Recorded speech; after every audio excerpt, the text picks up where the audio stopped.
ఇంత ఒక హ్యాండ్సమ్ హీరోని మీరు పెళ్లి చేసుకుంటున్నారు అండ్ న్యాచురల్లీ చాలా మంది అమ్మాయిలు ఆయనకి లైన్ వేసి ఉంటారు, ఫోన్ చేసి ఉంటారు, ఫోన్లు, ఫ్యాన్స్, రకరకాలుగా హీరోయిన్స్ తో వర్క్ చేస్తారు.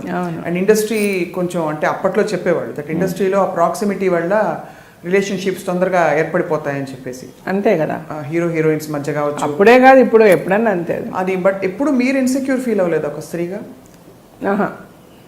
అస్సలు లేదు. అంటే మీ మీద ప్రేమ తగ్గిపోతుందని అట్లా లేదు, ఎప్పుడు నాకు అనిపించలేదు. నేను ఒకటి ఏంటంటే బేసికల్గా నేను చాలా స్ట్రాంగ్గా నేను చాలా స్ట్రాంగ్గా బిలీవ్ చేసుకుంటా ఒకటి.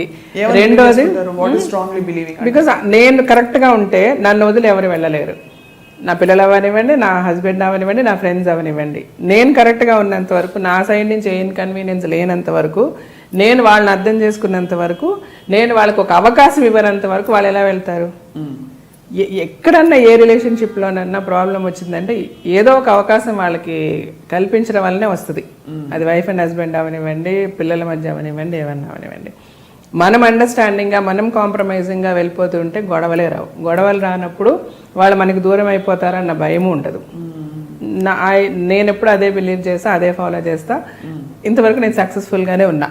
సో నాకు ఎప్పుడు కూడా ఇన్సెక్యూరిటీ అనిపించలేదు. అదే నేను చెప్తున్నా మీకు, రాజశేఖర్ గారి దగ్గర నాకు నచ్చింది అదే. ఆయనకి ఫ్యాన్స్, అమ్మాయిలు, అభిమానులు ఎవరున్నా కూడా నాతో డిస్కస్ చేయకుండా, నాతో చెప్పకుండా ఏ ఇష్యూ ఉండదు.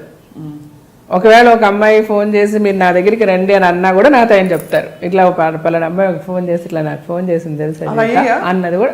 చాలా ఇన్సిడెంట్స్. ఒకరోజు అయితే ఆయన కంగారు ఒంగోలులో మేము షూటింగ్కి, అప్పటికి ఇంకా మా పెళ్ళి కూడా కాలే. బట్ అదే నేను చెప్పాను కదా, వి ఆల్వేస్ ఎప్పుడు అనుకునేవాళ్ళు మన ఇద్దరం పెళ్లి చేసుకుంటే బాగుంటుంది, కానీ పెళ్లి చేసుకోవడానికి అందరూ ఒప్పుకోవాలి. ఎవరికి అగెయిన్స్ట్గా అయితే నేను చేసుకోలేను అన్న కాన్సెప్ట్లో మేము ఉన్నప్పుడు నేను చాలా బోల్డ్గానే మేము లివ్ చేసామండి. మా పెళ్ళికి ముందు కూడా ఇప్పుడు మూవీస్ లైక్ నవభారతం, ఈ సినిమాలంతా యాక్ట్ చేసేటప్పుడు ఆల్మోస్ట్ మేమిద్దరు ఒకే రూమ్లో ఉండేవాళ్ళమి. పక్క రూమ్లు ఉన్నా కూడా మోస్ట్ ఆఫ్ ద టైమ్ నేను తనతోనండి. మేము ఇండస్ట్రీలో మేము పెద్ద టాపిక్ కూడా అయ్యాం. చాలా మంది మా గురించి మాట్లాడుకోవడం కూడా జరిగింది. పెళ్ళి అవుతుందో లేదో మళ్ళీ మన నవ్వుల పాలు అయిపోయామే 10 మందిలో అని నేను ఎప్పుడు అనుకోలే. నేను అంటే ఎక్కడ ఏ రోజు నేను అనుకోలే. మా మదర్తో కూడా, మా మదర్ చాలా బాధపడేవారు, మా ఫాదర్ బాధపడేవాళ్ళు. ఇట్లా ఏంటి ఇంటర్వ్యూస్ అంత పేపర్లో ఇట్లా ఇస్తున్నారు రాజశేఖర్, వాళ్ళ అమ్మాయి వాళ్ళు చెప్తే వాళ్ళని చేసుకుంటానని, మరి మీరు ఇద్దరు ఇట్లా తిరుగుతున్నారు అనేవారు ఆయన. సో నేను ఒకరోజు మా పేరెంట్స్కి చూసి చెప్పేశాను, మమ్మీ ఇంతే. తను అది నాకు ముందే చెప్పాడు. సో వెదర్ ఆయన వేరే పెళ్లి చేసుకున్నా చేసుకోకపోయినా, నేనైతే తను పెళ్లి చేసుకోకుండా మేము ఇలాగే ఉంటాం, మా రిలేషన్షిప్ ఇలాగే ఉంటుంది. There will be no change in ఆ రిలేషన్షిప్. బట్ అది ఇంకో అమ్మాయి వచ్చి ఉంటే అంటే అప్పుడు ఒకవేళ అమ్మాయి యాక్సెప్ట్ చేయకపోతే maybe we would have been good friends.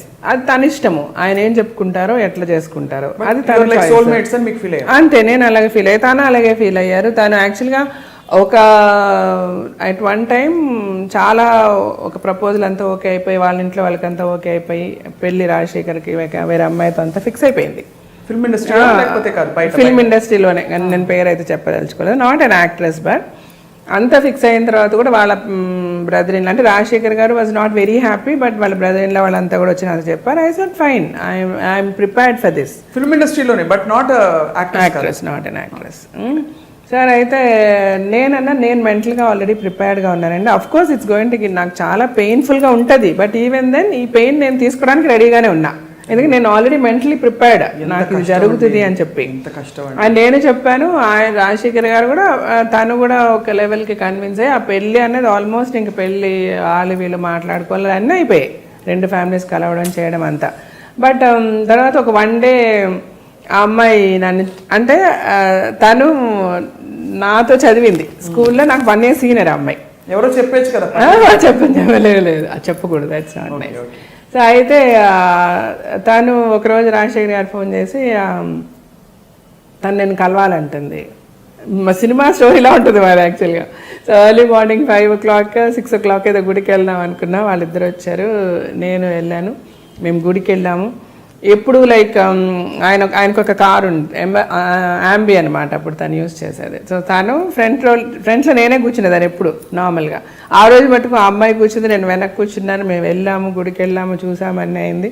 ఎంత కష్టం అండి మనసుకి. హలో అంటే హలో, నేను చెప్తున్నాను కదా, హలో అంటే హలో అనుకున్నా. మా ఇంటికి నేను వెళ్ళిపోయాను. I fell very sick. తర్వాత నాకు చాలా, అంటే ఎవరితోనూ షేర్ చేసుకోలేము.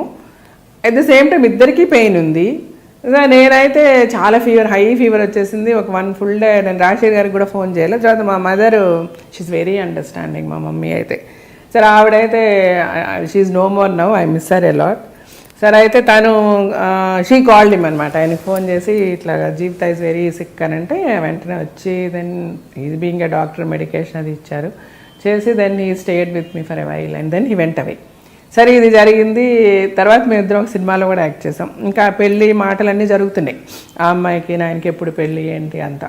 ఇంద్రధనుస్ అనే మూవీ చేసామన్నమాట. అందులో చూస్తే నేను చాలా సిక్కుంటా. మీరు if you watch the movie now after this interview will know. అంటే చాలా సన్నగా ఒకలాగా చాలా పేల్గా ఉంటానన్నమాట. I will be very sick in that film. ఇద్దరమే యాక్ట్ చేస్తున్నాము, ఇద్దరికి అన్నీ తెలుసు, like he's going to get married అంతా. బట్ ఆ అమ్మాయి ఏంటంటే సడన్గా one day he was very tensed. Shoot అయిపోయిన పక్క రూమ్లో ఉంటాం కదా, చాలా టెన్షన్. ఏంటి ఫోన్లో వెళ్తున్నారు, మాట్లాడుతున్నారు, వస్తున్నారు అంతా. So then I asked him, ఏంటి ఏమైంది, వాట్ ఈస్ ద ప్రాబ్లమ్ అని అంటే, no we have an issue.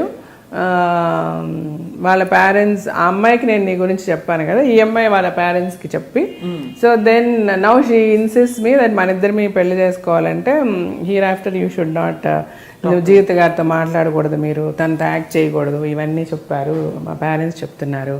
ఎందుకంటే అలా వదిలేస్తే అది మళ్ళీ ప్రాబ్లం అయిపోతుంది ఫ్యూచర్లో ఇలాగన్నారు. సో నేనైతే చెప్పేశాను చాలా క్లియర్గా, అది ఇంపాసిబుల్. నా లైఫ్ని మీరు డిక్టేట్ చేయొద్దు.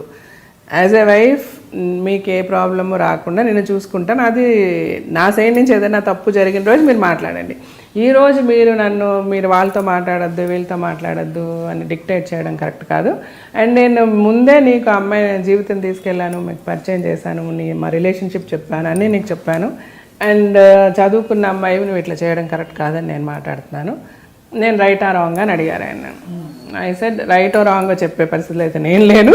ఫస్ట్ ఆఫ్ ఆల్ మీరు ఏ డెసిషన్ తీసుకున్నా ఇట్స్ ఓకే నాకు, because you don't trouble yourself. మీరైతే ట్రబుల్ అవ్వద్దు, దీని గురించి ఎందుకు tension. Whatever you decide, మీ పేరెంట్స్ ఏం చెప్పారో అది చెయ్యండి అని నేను చెప్పాను. తర్వాత చాలా జరిగింది. నేనైతే తర్వాత మళ్ళీ కానీ నేను వెళ్ళి పడుకుని పోయాను. నెక్స్ట్ డే మార్నింగ్, ఆ రోజు నైట్ అంతా ఈయన మాట్లాడుతూనే ఉన్నారు ఆ అమ్మాయితో ఫోన్లో అని మా వాళ్ళు చెప్తారు, మా మేనేజర్లు వాళ్ళు వీళ్ళంతా. So then next day he told me, నేనైతే ఒప్పుకోలేదు. సో దెన్ వాళ్ళకి ప్రాబ్లం ఉందంట, అమ్మాయిని అమెరికా పంపించేశారు అని చెప్పారు. సరే ఓకే, మీరేం చేయాలనుకుంటున్నారంటే నేను అమ్మాయితో ఓపెన్గా చెప్పేసి, నువ్వు నీ పేరెంట్స్ నువ్వు డెసిషన్ తీసుకో. అమ్మాయికి యాక్చువల్గా ఈ ప్రపోజల్ వచ్చింది, ఆ అమ్మాయి చాలా ఇష్టపడి ఈయన చేసుకోవాలని చాలా పెద్ద లెవెల్లో వచ్చే మాట్లాడారనమాట. సో ఈయనకి బాగా తెలుసు ఆ అమ్మాయికి ఆయన అంటే ఇష్టమని. సో నా వరకు అయితే నీకు ఏ అష్యూరెన్స్ అయితే నేను ఇచ్చానో అవన్నీ ఓకే. అలాగే మా పేరెంట్స్కి కూడా ఇష్టం కాబట్టి ఐ విల్ మ్యారీ యూ, నేను కేర్ఫుల్గా నేను చాలా బాగా చూసుకుంటా. బట్ జీవిత విషయం నేను ముందు నుంచి నీకు చెప్పిందే. తను ఎప్పుడు కూడా నాకు మంచి ఫ్రెండ్గా ఉంటుంది. మా రిలేషన్షిప్ ఎంతవరకు ఉంటుందని అది నీకు అనవసరం. మేబీ నేను తర్వాత కూడా తనతో మాట్లాడినేమో, అది వేరే. బట్ నాకు అది కండిషన్గా పెడితే నాకు నచ్చదు. అది నాకు I cannot take it. So you take a call, నీ పేరెంట్సా నేనా అని నేను చెప్పేశాను. తను వాళ్ళ పేరెంట్స్ మాట విని యూఎస్ వెళ్ళిపోయింది. ఫర్గెట్ ఇట్ అన్నారు ఆయన, అంతే. ఆ తర్వాత మామూలుగా మేము 2-3 ఫిల్మ్స్ యాక్ట్ చేసాము. మగాడు టైంలో ఈ మెట్ విత్ అన్ యాక్సిడెంట్. ఆ యాక్సిడెంట్ అయితే వాళ్ళ ఫ్యామిలీ. సో ఐడియా ఎక్కడి నుంచి వచ్చింది, పెళ్లి చేసేసుకోండి మీరు ఇంకా చాలు అనేసి? పెద్దవాళ్ళు చెప్పారా? వాళ్ళే చెప్పారు. వాళ్ళే అంటే ఇంకా యాక్సిడెంట్ తర్వాతనే హాస్పిటల్లోనే ఉన్నారు ఆయన. ఆల్మోస్ట్ 1 month 1.5 month హాస్పిటల్లో ఉన్నారు. తనతో నేను హాస్పిటల్లోనే ఉన్నా. ఆ తర్వాత ఇంకా హాస్పిటల్ నుంచి డైరెక్ట్గా వాళ్ళ ఇంటికే తీసుకెళ్ళాను. నేను మా ఇంటికి కూడా పంపేలా. వెంటనే పెళ్ళి అని అనుకున్నారు. బట్ ఆయనకు ఆల్మోస్ట్ 1 year అయింది కోలుకోవడానికి, రాజశేఖర్ గారికి. He was almost on crutches for about 7-8 months crutches మీదే ఉన్నారు తను. అప్పుడంతా నేను వాళ్ళ ఇంట్లోనే ఉన్నా. టోటల్ ఇంకా తను టేక్ కేర్ చేసిందంతా నేనే, నాకే వదిలేశారు మొత్తం. తర్వాత తనకు బాగా అయిన తర్వాత పెళ్ళి అని అనుకున్నాము. ఆ లోపల మా ఫాదర్ చనిపోయారు. ఇంకా మళ్ళీ 1 year ఆగి పెళ్లి చేసుకున్నాం అనమాట.